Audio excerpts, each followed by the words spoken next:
若这个进前落大雨，造成着灾害，中南部的蔬菜水果受伤严重，这个蔬果拢起价。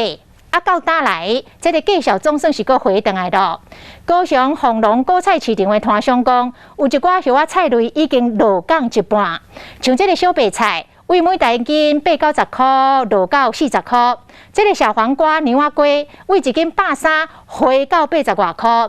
讲未来只要天气继续来稳定，这个菜价会搁降落来。 一透早，丰隆果菜市场有真侪民众拢来买菜。50、100、130。今家己家的菜完全拢袂丢除，付钱就去后一单。这尔沙利就是因为菜价开始较回。大陆每一斤可能我最高买到120，那现在我今天买60。只有较侪就虾仔菜啦，就说这阵要小黄瓜要3条吼。 50块，今仔我要3条，4条40块。安尼买落真有感觉，快餐店的业者嘛拣真侪叶仔菜类。白菜1斤45块1斤45块。那时候到80块有，最高还有卖到90块。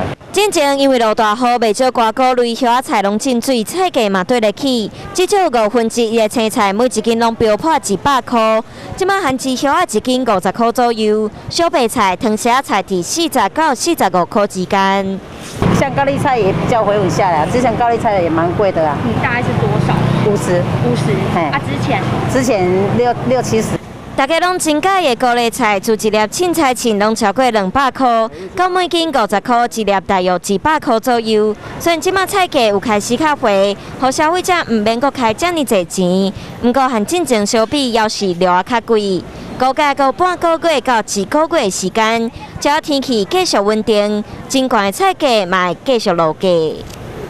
好来。